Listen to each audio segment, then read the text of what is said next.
শুরু হলো সব খবর কম সময়ে সব খবর একসাথে খবরটা খুব বড় করে বলবো না কিন্তু যতখানি বলবো তাতে করে আপনি জেনে যেতে পারবেন আজ কোথায় কি হলো। নিয়মিত এই আয়োজনে স্বাগত জানাচ্ছি আপনাদের সবাইকে। আমি দেবাশিস রঞ্জন সরকার। চাকরিতে কোটা ইস্যুতে শিক্ষার্থীরা উচ্চ আদালতে ন্যায় বিচার পাবেন, তাদেরকে হতাশ হতে হবে না। জাতির উদ্দেশ্যে ভাষণে এই কথা বলেছেন প্রধানমন্ত্রী শেখ হাসিনা। তিনি আন্দোলন ঘিরে গতকাল নিহত সবার পরিবারের প্রতি গভীর সমবেদনা জানান। বলেন, প্রতিটি হত্যার ঘটনায় বিচার বিভাগীয় তদন্ত করা হবে।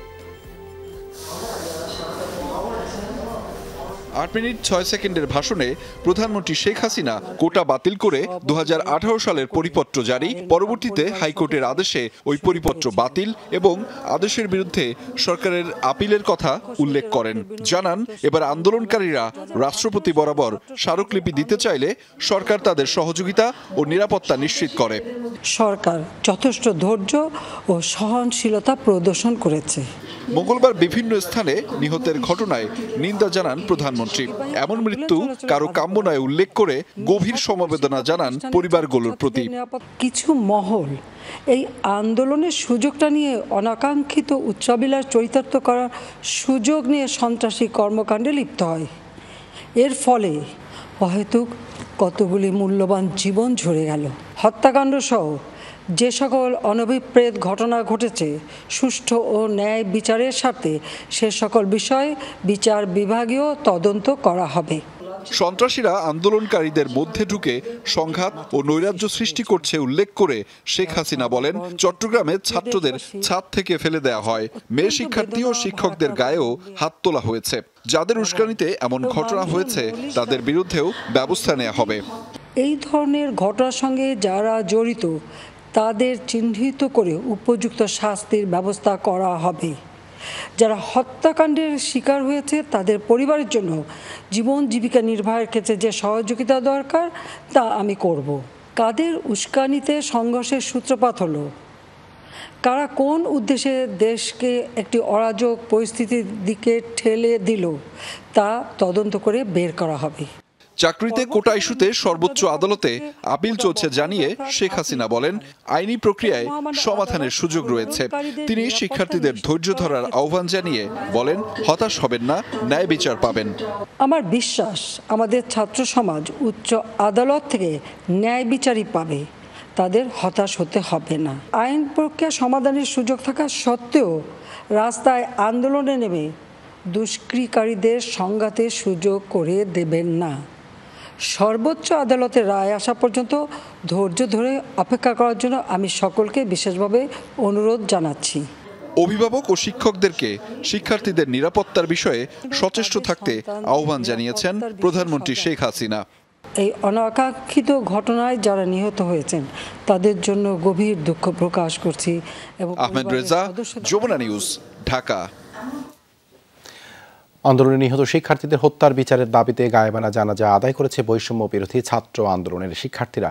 প্রথমে রাজু ভাস্কর্যের সামনে গায়েবানা জানাজা করতে চাইলে পুলিশ বাধায় সেখানে যেতেই পারেনি। পরে তারা ভিসি ভবনের সামনে জানাজার আয়োজন করে। পরে কফিন নিয়ে টিএসসির দিকে মিছিল বের করে আন্দোলনকারীরা। রাজু ভাস্কর্যের সামনে টিয়ার শেল, সাউন্ড গ্রেনেড ছুঁড়ে তাদের বাধা দেয় পুলিশ।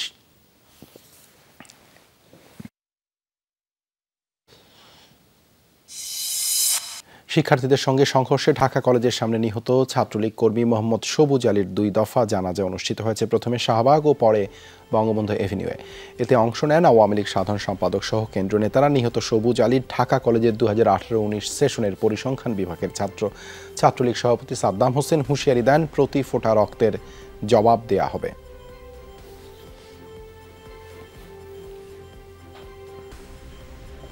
আমরা সুস্পষ্টভাবে উচ্চারণ করতে চাই, ছাত্রলীগের ভাই বোনদের যে রক্ত ঝরেছে, বিভিন্ন শিক্ষা প্রতিষ্ঠানে আমাদের নারী শিক্ষার্থীদের উপর যে অমানবিক আচরণ করা হয়েছে, ছাত্রলীগের নেতাকর্মীদের উপর যেভাবে তাণ্ডব পরিচালনা করা হয়েছে, প্রত্যেক ফোঁটা রক্তের জবাব বাংলাদেশ ছাত্রলীগের কাছে দিতেই হবে। সংবাদ সংগ্রহের সময় আহত হয়েছেন যমুনা টেলিভিশনের সিনিয়র রিপোর্টার ভাস্কর ভাদুরী। ঢাকা বিশ্ববিদ্যালয় এলাকায় পেশাগত দায়িত্ব পালনের সময় আহত হন তিনি। সকাল থেকেই ঢাকা বিশ্ববিদ্যালয় এলাকায় পেশাগত দায়িত্ব পালন করছিলেন ভাস্কর ভাদুরী। আন্দোলনকারী এবং আইন শৃঙ্খলা বাহিনীর মধ্যে ইট পাটকেল নিক্ষেপের এক পর্যায়ে তাঁকে লক্ষ্য করে ইট ছুঁড়ে মারা হয়। এ সময় মাথায় ইট লেগে আহত হন যমুনা টেলিভিশনের সিনিয়র রিপোর্টার ভাস্কর ভাদুরী। পরে তাকে চিকিৎসার জন্য ঢাকা মেডিকেলে নেওয়া হয়। তার মাথায় বেশ কয়েকটি সেলাই দেওয়া হয়েছে। কয়েক ঘন্টা হাসপাতালে থাকার পর চিকিৎসক তাকে বাসায় বিশ্রাম নেয়ার পরামর্শ দেন।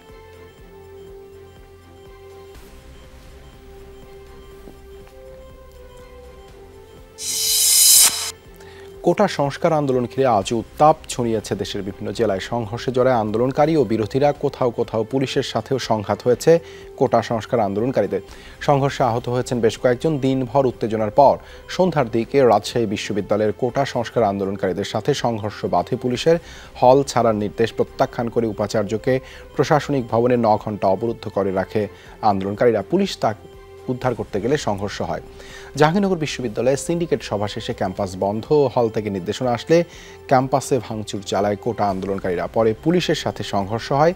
শিক্ষার্থীদের পরিস্থিতি নিয়ন্ত্রণে রাবার বুলেট, টিয়ার শেল ও সাউন্ড গ্রেনেড ছোঁড়ে পুলিশ। আহত হয়েছেন অন্তত 35 জন। গ্রিএসি এতে আছে অ্যান্টিব্যাকটেরিয়াল ফিল্টার। এর ইনভার্টার টেকনোলজি বিদ্যুৎ খরচ বাঁচায়, তাই বিশ্বের 1 নম্বর এসি নির্মাতা গ্রি। যাত্রাবাড়িতে হানি ফ্লাইওভারের টোল প্লাজায় আগুন দিয়ে জ্বালিয়ে দিয়েছে দুর্বৃত্তরা। বুধবার সন্ধ্যায় এ ঘটনা ঘটে। পরে রাস্তায় আগুন জ্বালিয়ে অবরোধ করলে বন্ধ হয়ে যায় ঢাকা চট্টগ্রাম মহাসড়কে যান চলাচল। কয়েক দফা চেষ্টার পরে তাদের সরাতে পারেনি আইন শৃঙ্খলা বাহিনী। এখনও থেমে থেমে সংঘর্ষ চলছে। আরও জানাচ্ছেন সহকর্মী রিয়াজ রায়হান।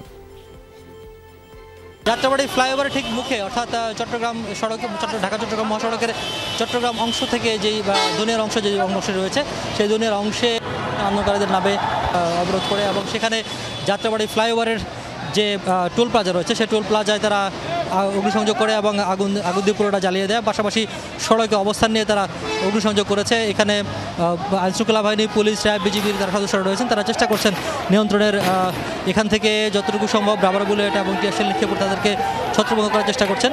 কিন্তু সমস্যা যেটি ঘটেছে সেটি হচ্ছে আন্দোলনকারীরা ফ্লাইওভারের ঠিক মুখে, অর্থাৎ যে টোল প্লাজা রয়েছে সেখান থেকে শুরু করে ফ্লাইওভারের উপরে তারা উঠে গেছেন এবং উপর থেকে তারা ইট পাটকেল ছুটছেন, যেটি খুবই ভয়ঙ্কর পরিস্থিতি ধারণ করেছে। এবং সেটি নিচে যারা আছেন, পুলিশ সদস্য থেকে শুরু করে গণমাধ্যম কর্মী সহ সাধারণ মানুষ, পথচারীরা, তারা সবাই অনেকে আহত হওয়ার সম্ভাবনা রয়েছে এবং কয়েকজন আহত হয়েছেন। এবং আমরা যতদূর দেখতে পাচ্ছি যে আগুন জ্বলছে, আন্দোলনকারীরা সেখানে বেশ কিছু টায়ার জ্বালিয়ে তারা আগুন জ্বালিয়েছেন এবং সেখান থেকে তারা অগ্রসর হচ্ছে যাত্রাবাড়ি যে থানা রয়েছে সেই থানার মোড় যে মোড়টি রয়েছে সেই মোড়ে তারা আসার চেষ্টা করছেন এবং তাদেরকে প্রতিহত করার জন্য আইনশৃঙ্খলা বাহিনীর বিপুল সংখ্যক সদস্য সেখানে মোতায়েন রয়েছে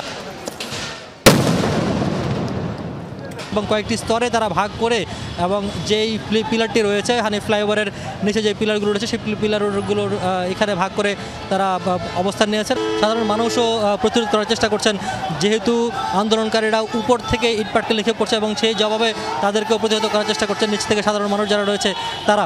তবে এটি অনেকক্ষণ ধরে চলছে। ঠিক সন্ধ্যার পরপরই আন্দোলনকারীরা এখানে আগুন জ্বালিয়ে দেয় এবং ফ্লাইওভারের মুখে যে টোল প্লাজা রয়েছে সেই টোল প্লাজার সবগুলো বুথ তারা ভস্ম করে দেয়, অর্থাৎ আগুন জ্বালিয়ে পুড়িয়ে দেয়। এবং এখন পর্যন্ত থেমে থেমে সংঘর্ষ চলছে। আন্দোলনকারীদের কেউ এদিকে আসার চেষ্টা করছেন এবং ইট পাটকেল, প্রচুর পরিমাণে ইট পাটকেল নিক্ষেপ করছেন নিচ থেকে। পাশাপাশি ফ্লাইওভারের উপরে একটি অংশ গিয়ে তারাও নিচের দিকে আইনশৃঙ্খলা বাহিনী এবং গণমাধ্যম কর্মীদের সহ যারা রয়েছে তাদেরকে লক্ষ্য করে ইট পাটকেল নিক্ষেপ করছেন। এই হচ্ছে যাত্রাবাড়ি পরিস্থিতি। আইনশৃঙ্খলা বাহিনীর চেষ্টা করে যাচ্ছেন এই পরিস্থিতি কতটুকু নিয়ন্ত্রণ করা যায় সেটি এখন দেখার বিষয়। রিয়াজ রায়হান, যমুনা নিউজ, যাত্রাবাড়ি, ঢাকা। চলমান কোটা সংস্কার আন্দোলনে হামলার প্রতিবাদে বৃহস্পতিবার সারা দেশে কমপ্লিট শাটডাউন কর্মসূচি ঘোষণা করেছে বৈষম্য বিরোধী ছাত্র আন্দোলন। রাতে সংগঠনের অন্যতম সমন্বয়ক সার্জিস আলম ও আসিফ মাহমুদের ফেসবুক আইডিতে দেয়া এক বিবৃতিতে এই কর্মসূচি ঘোষণা করেন। এতে বলা হয়, কাল হাসপাতাল ও জরুরি সেবা প্রতিষ্ঠান ছাড়া সবকিছু বন্ধ থাকবে এবং রাস্তায় অ্যাম্বুলেন্স ছাড়া কোনো যানবাহন চলবে না। বিবৃতিতে দেশের সব প্রতিষ্ঠানকে কর্মসূচি সফল করার আহ্বান জানানো হয়। শিক্ষার্থীদের আন্দোলনে ভর করে আবারও তাণ্ডবের পথে হাঁটছে বিএনপি জামায়াত, এমন অভিযোগ করেছেন আওয়ামী লীগ সাধারণ সম্পাদক ওবায়দুল কাদের। এমন পরিস্থিতিতে জেলায় জেলায় নেতাকর্মীদের পাহারা বসানোর নির্দেশ দিয়েছেন আওয়ামী লীগ সাধারণ সম্পাদক। সকালে এক জরুরি সভা শেষে আওয়ামী লীগের শীর্ষ নেতা বলেন, বিএনপি জামাতের উস্কানিতে ঝরে গেছে কয়েকটি প্রাণ। তাদের সশস্ত্র ক্যাডার বাহিনী সারা বাংলাদেশ থেকে এনে এই শহরে তারা গুপ্ত হত্যা করা শুরু করেছে। আরও অনেক বাজে পরিস্থিতি, ভয়াবহ পরিস্থিতি সৃষ্টির আহ্বান জানাচ্ছে, উস্কানি দিচ্ছে। কোটা আন্দোলন এখন আর শিক্ষার্থীদের হাতে নেই। যতদিন শিক্ষার্থীদের হাতে ছিল, নিয়মতান্ত্রিক ছিল, কিন্তু বিএনপি জামায়াত সুযোগ নিয়ে কোটা আন্দোলনকে সহিংসতায় রূপ দিয়েছে। এসব কথা বলেছেন আওয়ামী লীগ নেতারা। তাদের অভিযোগ, স্বাধীনতা বিরোধীদের সাথে যুক্ত হয়েছে আন্তর্জাতিক কুচক্রী মহল। এদিকে মুক্তিযুদ্ধ বিষয়ক মন্ত্রী দাবি করেন, ছাত্রলীগের কর্মীদের উপর প্রথমে হামলা করা হয়েছে, আত্মরক্ষার জন্যই ছাত্রলীগের কর্মীরা পাল্টা আক্রমণে বাধ্য হয়েছে।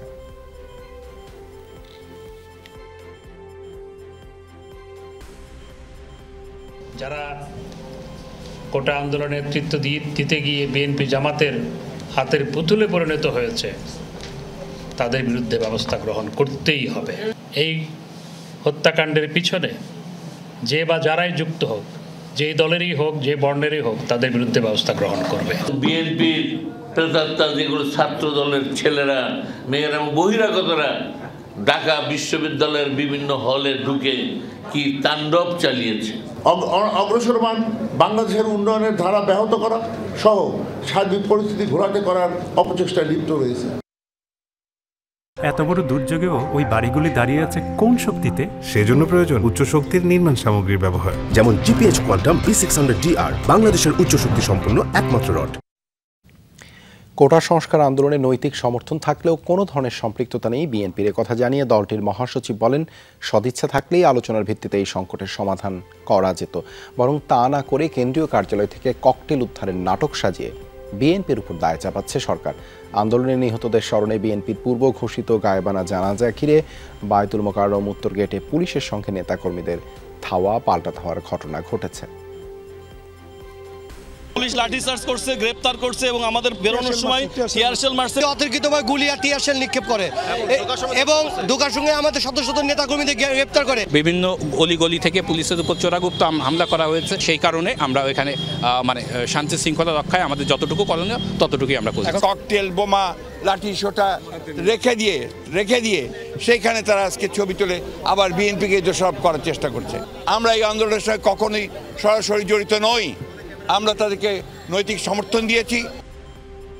কোটা সংস্কার আন্দোলনকারীদের ডাকা সারা দেশে কমপ্লিট শাটডাউন কর্মসূচিতে সর্বাত্মক সমর্থন জানিয়েছে বিএনপি। বুধবার রাতে এক ভার্চুয়াল ব্রিফিংয়ে দলটির স্থায়ী কমিটির নেওয়া সিদ্ধান্তের কথা জানান তাদের সিনিয়র যুগ্ম মহাসচিব রুহুল কবির রিজভী। শিক্ষার্থীদের কর্মসূচিতে দেশের আপামর জনগণকে অংশ নেওয়ার আহ্বান জানান তিনি। বৈষম্য বিরোধী ছাত্র আন্দোলনের ডাকা আগামীকাল 18 জুলাই সারা দেশে তাদের যে কমপ্লিট শাটডাউন কর্মসূচি, সেই কর্মসূচিতে সর্বাত্মক সমর্থন জানানো হয়েছে। অর্থাৎ বাংলাদেশ জাতীয়তাবাদী দল আগামীকালকের যে কর্মসূচি বৈষম্য বিরোধী ছাত্র আন্দোলনের, সেই শাটডাউন কর্মসূচিতে সমর্থন জানিয়েছে। কোটা আন্দোলন আর শিক্ষার্থীদের হাতে নেই। মঙ্গলবারের সহিংসতার জন্য বিএনপি জামায়াত দায়ী, হত্যাকাণ্ডে জড়িতদের খুঁজে বের করে ব্যবস্থা নেওয়া হবে, এ কথা বলেছেন পররাষ্ট্রমন্ত্রী ডক্টর হাসান মাহমুদ। সকালে জাতীয় প্রেস ক্লাবে শেখ হাসিনার কারাবন্দী দিবস উপলক্ষে ছিল আলোচনা সভা। সেখানেই মন্ত্রী বলেন, কোটা আন্দোলনকারীদের গায়েবানা জানাজার কর্মসূচি বিএনপি জামাতের সিদ্ধান্ত। কোটা আন্দোলনকারীরাও দলগুলোর হাতের পুতুলে পরিণত হয়েছে। বলেন, সংশ্লিষ্টদের বিরুদ্ধে যথাযথ ব্যবস্থা নেওয়া হবে। হাসান মাহমুদ বলেন, সাধারণ শিক্ষার্থীদের হাত থেকে আন্দোলন ছিনতাই হয়ে গেছে, বিক্রি হয়ে গেছে। কোটা আন্দোলনের নেতারা বিভিন্ন জায়গায় হত্যাকাণ্ডের সাথে যারা জড়িত, তদন্তের মাধ্যমে তাদের বিরুদ্ধে ব্যবস্থা নেওয়া হবে। তাই তাদের সাথে যোগাযোগ করে এই কর্মসূচি দিয়েছে গায়েবানা জানাজার সব বেছে, অর্থাৎ লাশের রাজনীতি। এই কর্মসূচি বিএনপি জামাতের কর্মসূচি। নিরীহ মানুষ, ছাত্রছাত্রীকে হত্যাকাণ্ডের শিকার করেছে। এই হত্যাকাণ্ডের পিছনে যে বা যারাই যুক্ত হোক, যেই দলেরই হোক, যে বর্ণেরই হোক, তাদের বিরুদ্ধে ব্যবস্থা গ্রহণ করবে। কোটা সংস্কারে আন্দোলনরত শিক্ষার্থীদের সাথে সংহতি জানিয়েছেন নিপীড়নের বিরুদ্ধে শিক্ষক নেটওয়ার্ক।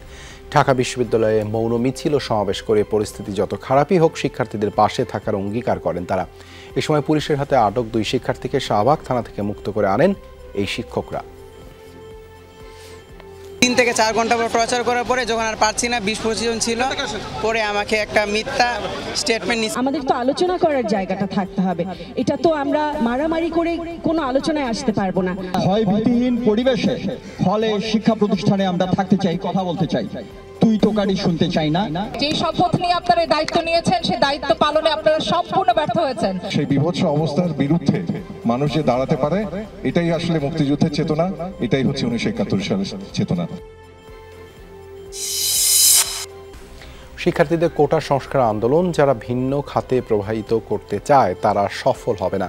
ষড়যন্ত্রকারীরা গোয়েন্দাদের নজরদারিতে আছে, এই কথা বলেছেন ডিএমপির অতিরিক্ত কমিশনার হারুন আর রশিদ। বিকেলে ঢাকা বিশ্ববিদ্যালয় এলাকায় গিয়ে এ কথা বলেন তিনি।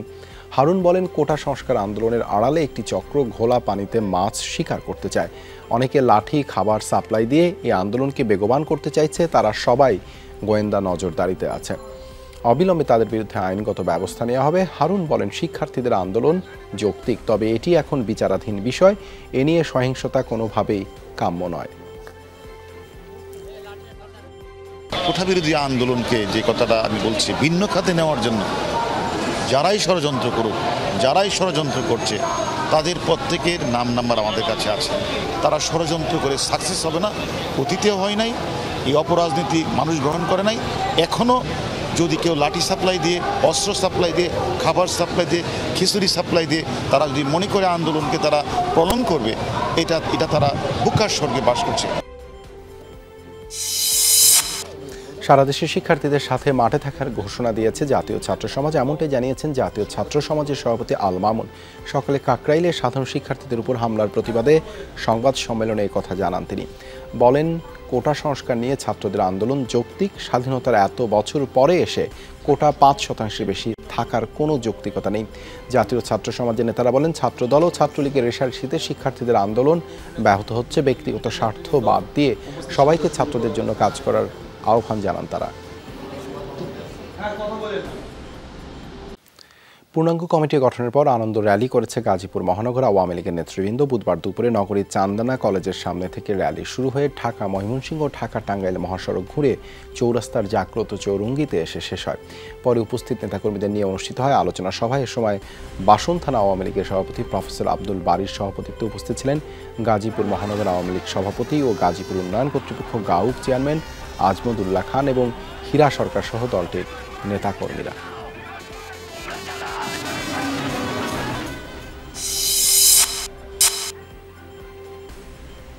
চুয়াডাঙ্গায় আসামি ধরতে গিয়ে গ্রামবাসীর বাধার মুখে পড়ে পুলিশ। এ সময় ধস্তাধস্তিতে আহত হয়েছেন 5 পুলিশ সদস্য। বুধবার সকালে জীবননগরের মাধবখালী গ্রামে এ ঘটনা ঘটে। পুলিশ জানায়, একটি চোরাই মোটরসাইকেল উদ্ধারের পর অভিযান চালিয়ে সাগর নামের এক আসামিকে আটক করা হয়। সাগরকে থানায় আনার সময় স্থানীয় নারীরা লাঠি সোঁটা নিয়ে পুলিশের উপর হামলা করে। এ ঘটনায় 4 নারীসহ মোট 7 জনকে আটক করেছে পুলিশ। 5 জনের নাম উল্লেখ সহ অজ্ঞাত 25 জনের বিরুদ্ধে পুলিশ নির্যাতনের মামলা হয়েছে।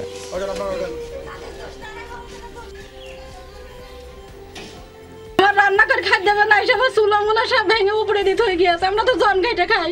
সাগর দৌড়মারতে গিয়ে নাকি একটু হাত ছোটাছুটিতে একটা পুলিশের নাকি নাক হালকায় লেগেছে। স্থানীয় জনগণ সহ যে 2 জন আসামিকে ধরা হয়েছিল তাদের আত্মীয় স্বজন সবাই মারমুখী অবস্থা হয়ে পুলিশের কাছ থেকে আসামি ছিনিয়ে নেওয়ার চেষ্টা করে। ফরিদপুরের ভাঙ্গায় 2টি যাত্রীবাহী বাসের মুখোমুখি সংঘর্ষে চালক সহ নিহত 3 জন, আহত অন্তত 40 জন। বিকেলে ঢাকা বরিশাল মহাসড়কের পূর্ব সদরদি বাস স্ট্যান্ড মোড় এলাকায় এই দুর্ঘটনা ঘটে। স্থানীয়রা জানায়, ঢাকা থেকে বরিশালগামী একটি বিআরটিসি বাসের সাথে সংঘর্ষ হয় যাত্রীবাহী শাহজাহান পরিবহনের। এতে ঘটনাস্থলেই মারা যান শাহজাহান পরিবহনের চালক পান্নু সর্দার সহ অজ্ঞাত 2 যাত্রী। স্থানীয়রা বিআরটিসি বাস চালক সহ আহত বাকিদের উদ্ধার করে হাসপাতালে ভর্তি করে। পুলিশ জানায়, দুর্ঘটনা কবলিত 2টি যানেরই গতি ছিল বেপরোয়া। মোড়টি সংকীর্ণ থাকায় নিয়ন্ত্রণ হারিয়ে সংঘর্ষ হয়।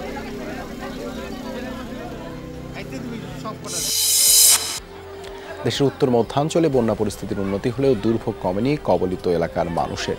জামালপুরে বন্যা পরিস্থিতির কিছুটা উন্নতি হয়েছে। যমুনা নদীর বাহাদুরা বাঁধ পয়েন্টে পানি বিপদসীমার নিচ দিয়ে প্রবাহিত হচ্ছে। আশ্রয়কেন্দ্র থেকে ঘরে ফিরেছে মানুষ। পানি কমতে শুরু করায় কৃষি জমিসহ সড়কের ক্ষতচিহ্ন স্পষ্ট হচ্ছে। কুড়িগ্রামে আশ্রয়কেন্দ্র ছাড়লেও বাড়ি ফিরতে পারেনি সবাই। জলমগ্ন অনেকেই আশ্রয় নিয়েছেন উঁচু এলাকায়। এবারের বন্যায় ক্ষতিগ্রস্ত জেলার 2 লাখ মানুষ। সিরাজগঞ্জে বানের জলে নষ্ট হওয়া ঘরবাড়ি ঠিক করতে হিমশিম খাচ্ছেন ক্ষতিগ্রস্তরা। এই ছিল আজকের সব খবরের আয়োজনে। এতক্ষণ সাথে থাকার জন্য ধন্যবাদ সবাইকে।